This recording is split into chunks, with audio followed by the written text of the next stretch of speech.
Deuxième journée des captivité. Milady rêvait qu'elle tenait enfin d'Artagnan, qu'elle assistait à son supplice, et c'était la vue de son sang odieux, coulant sous la hache du bourreau, qui dessinait ce charmant sourire sur les lèvres. Elle dormait comme dort un prisonnier bercé par sa première espérance. Le lendemain, lorsqu'on entra dans sa chambre, elle était encore au lit. Felton était dans le corridor, il amenait la femme dont il avait parlé la veille, et qui venait d'arriver. Cette femme entra et s'approcha du lit de Milady en lui offrant ses services. Milady était habituellement pâle, son teint pouvait donc tromper une personne qui la voyait pour la première fois. « J'ai la fièvre, dit-elle, je n'ai pas dormi un seul instant pendant toute cette longue nuit, je souffre horriblement, serez-vous plus humaine qu'on ne l'a été hier avec moi? Tout ce que je demande, au reste, c'est la permission de rester couchée. Voulez-vous qu'on appelle un médecin, dit la femme. Felton écoutait ce dialogue sans dire une parole. Milady réfléchissait que plus on l'entourerait de monde, plus elle aurait de monde à apitoyer, et plus la surveillance de Lord Winter redoublerait. D'ailleurs le médecin pourrait déclarer que la maladie était feinte, et Milady après avoir perdu la première partie ne voulait pas perdre la seconde. « Allez chercher un médecin, dit-elle, à quoi bon? Ces messieurs ont déclaré hier que mon mal était une comédie, il en serait sans doute de même aujourd'hui, car depuis hier soir, on a eu le temps de prévenir le docteur. » Alors, dit Felton impatienté, dites vous-même, madame, quel traitement vous voulez suivre? Et le sais-je, moi? Mon Dieu! Je sens que je souffre, voilà tout, que l'on me donne ce que l'on voudra, peu m'importe. Allez chercher Lord Winter, dit Felton fatigué de ses plaintes éternelles. Oh! Non, non, s'écria Milady, non, monsieur, ne l'appelez pas, je vous en conjure, je suis bien, je n'ai besoin de rien, ne l'appelez pas. Elle mit une véhémence si prodigieuse, une éloquence si entraînante dans cette exclamation, que Felton, entraîné, fit quelques pas dans la chambre. Il est ému, pensa Milady. Cependant, madame, dit Felton, si vous souffrez réellement, on enverra chercher un médecin, et si vous nous trompez, eh bien, ce sera tant pis pour vous, mais du moins, de notre côté, nous n'aurons rien à nous reprocher. Milady ne répondit point, mais renversant sa belle tête sur son oreiller, elle fondit en larmes et éclata en sanglots. Felton la regarda un instant avec son impassibilité ordinaire, puis voyant que la crise menaçait de se prolonger, il sortit, la femme le suivit. Lord Winter ne parut pas. « Je crois que je commence à voir clair, » murmura Milady avec une joie sauvage, en s'ensevelissant sous les draps pour cacher à tous ceux qui pourraient l'épier cet élan de satisfaction intérieure. 2 heures s'écoulèrent. « Maintenant il est temps que la maladie cesse, dit-elle, levons-nous et obtenons quelque succès dès aujourd'hui, je n'ai que 10 jours, et ce soir il y en aura 2 d'écoulés. » En entrant, le matin, dans la chambre de Milady, on lui avait apporté son déjeuner, or elle avait pensé qu'on ne tarderait pas à venir enlever la table, et qu'en ce moment elle reverrait Felton. Milady ne se trompait pas, Felton reparut, et, sans faire attention si Milady avait ou non touché au repas, fit un signe pour qu'on emportât hors de la chambre la table, que l'on apportait ordinairement toute servie. Felton resta le dernier, il tenait un livre à la main. Milady, couchée dans un fauteuil près de la cheminée, belle, pâle et résignée, ressemblait à une vierge sainte attendant le martyre. Felton s'approcha d'elle et dit, « Lord Winter, qui est catholique comme vous, madame, a pensé que la privation des rites et des cérémonies de votre religion peut vous être pénible, il consent donc à ce que vous lisiez chaque jour l'ordinaire de votre messe, et voici un livre qui en contient le rituel. » À l'air dont Felton déposa ce livre sur la petite table près de laquelle était Milady, au ton dont il prononça ces 2 mots, « votre messe », au sourire dédaigneux dont il les accompagna, Milady leva la tête et regarda plus attentivement l'officier. Alors, à cette coiffure sévère, à ce costume d'une simplicité exagérée, à ce front poli comme le marbre, mais dur et impénétrable comme lui, elle reconnut un de ces sombres puritains qu'elle avait rencontrés si souvent tant à la cour du roi Jacques qu'à celle du roi de France, où, malgré le souvenir de la Saint-Barthélemy, il venait parfois chercher un refuge. Elle eut donc une de ces inspirations subites comme les gens de génie seuls en reçoivent dans les grandes crises, dans les moments suprêmes qui doivent décider de leur fortune ou de leur vie. Ces 2 mots, « votre messe », et un simple coup d'œil jeté sur Felton, lui avaient en effet révélé toute l'importance de la réponse qu'elle allait faire.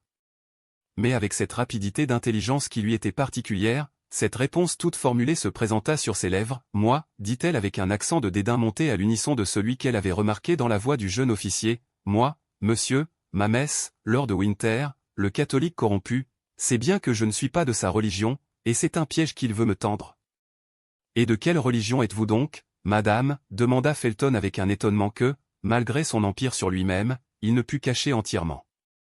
Je le dirai, s'écria Milady avec une exaltation feinte, le jour où j'aurai assez souffert pour ma foi. Le regard de Felton découvrit à Milady toute l'étendue de l'espace qu'elle venait de s'ouvrir par cette seule parole. Cependant le jeune officier demeura muet et immobile, son regard seul avait parlé. « Je suis aux mains de mes ennemis », continua-t-elle avec ce ton d'enthousiasme qu'elle savait familier aux puritains, « eh bien, que mon Dieu me sauve ou que je périsse pour mon Dieu. Voilà la réponse que je vous prie de faire à Lord de Winter.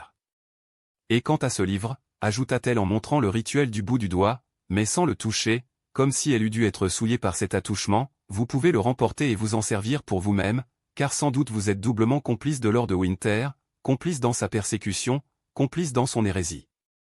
Felton ne répondit rien, prit le livre avec le même sentiment de répugnance qu'il avait déjà manifesté et se retira pensif. Lord de Winter vint vers les 5 heures du soir, Milady avait eu le temps pendant toute la journée de se tracer son plan de conduite, elle le reçut en femme qui a déjà repris tous ses avantages. Il paraît, dit le baron en s'asseyant dans un fauteuil en face de celui qu'occupait Milady et en étendant nonchalamment ses pieds sur le foyer, il paraît que nous avons fait une petite apostasie. Que voulez-vous dire, monsieur? Je veux dire que depuis la dernière fois que nous nous sommes vus, nous avons changé de religion, auriez-vous épousé un troisième mari protestant, par hasard? Expliquez-vous, milord, reprit la prisonnière avec majesté, car je vous déclare que j'entends vos paroles, mais que je ne les comprends pas. Alors, c'est que vous n'avez pas de religion du tout, j'aime mieux cela, reprit en ricanant Lord de Winter. Il est certain que cela est plus selon vos principes, reprit froidement Milady. Oh! Je vous avoue que cela m'est parfaitement égal. Oh! Vous n'avoueriez pas cette indifférence religieuse, milord, que vos débauches et vos crimes en feraient foi. 1. Vous parlez de débauche, Madame Messaline, vous parlez de crime, Lady Macbeth. Ou j'ai mal entendu, ou vous êtes, pardieu, bien impudente. Vous parlez ainsi parce que vous savez qu'on nous écoute, monsieur, répondit froidement Milady, et que vous voulez intéresser vos geôliers et vos bourreaux contre moi. Mes geôliers. Mes bourreaux. Ouais, madame, vous le prenez sur un ton poétique, et la comédie d'hier tourne ce soir à la tragédie. Au reste, dans 8 jours vous serez où vous devez être et ma tâche sera achevée. Tâche infâme. Tâche impie, reprit Milady avec l'exaltation de la victime qui provoque son juge. Je crois, ma parole d'honneur, dit de Winter en se levant, que la drôlesse devient folle. Allons, allons, calmez-vous, madame la puritaine, ou je vous fais mettre au cachot. Pardieu. C'est mon vin d'Espagne qui vous monte à la tête, n'est-ce pas?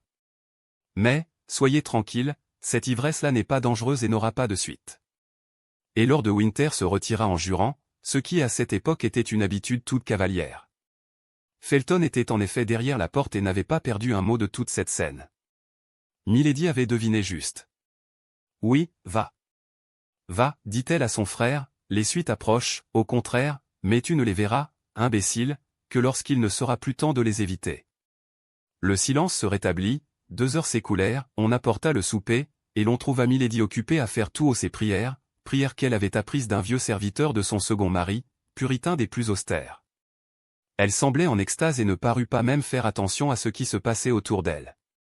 Felton fit signe qu'on ne la dérangeât point, et lorsque tout fut en état il sortit sans bruit avec les soldats.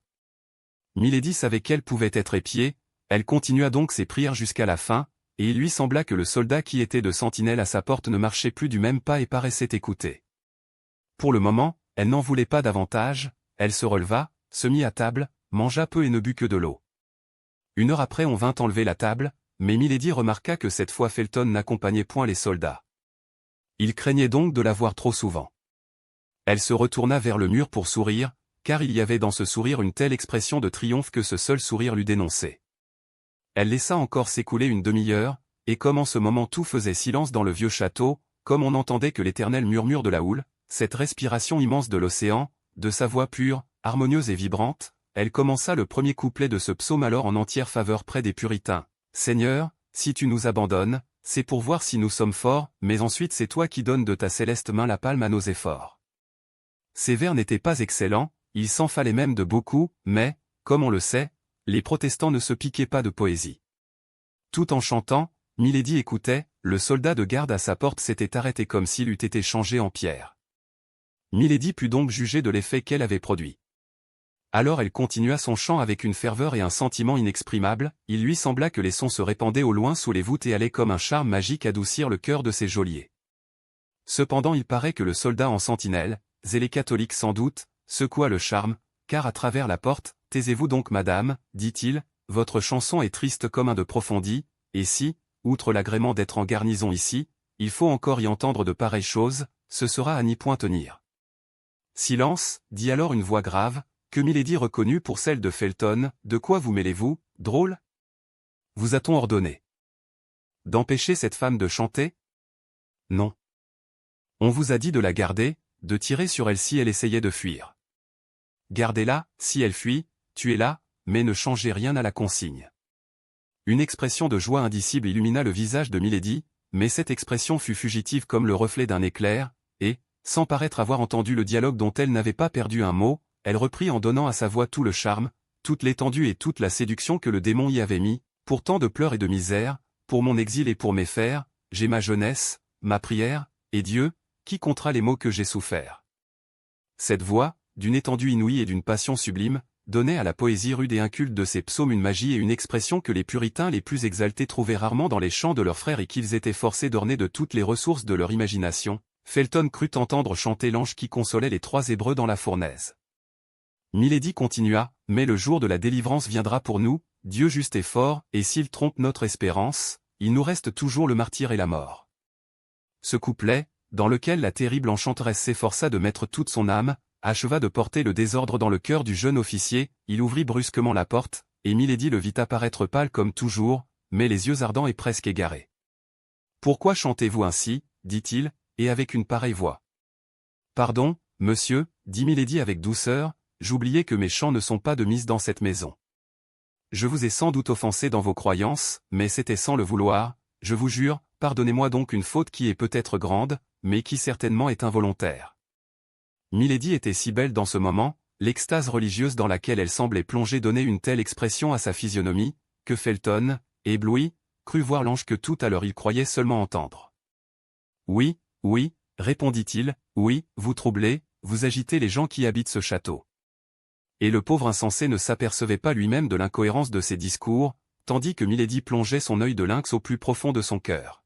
« Je me tairai, dit Milady en baissant les yeux avec toute la douceur qu'elle put donner à sa voix, avec toute la résignation qu'elle put imprimer à son maintien. « Non, non, madame, dit Felton, seulement, chantez moins haut, la nuit surtout. » Et à ces mots, Felton, sentant qu'il ne pourrait pas conserver longtemps sa sévérité à l'égard de la prisonnière, s'élança hors de son appartement. « Vous avez bien fait, lieutenant, dit le soldat, ces chants bouleversent l'âme, cependant on finit par s'y accoutumer, sa voix est si belle. » HTML chapitre LIV 3e journée de captivité.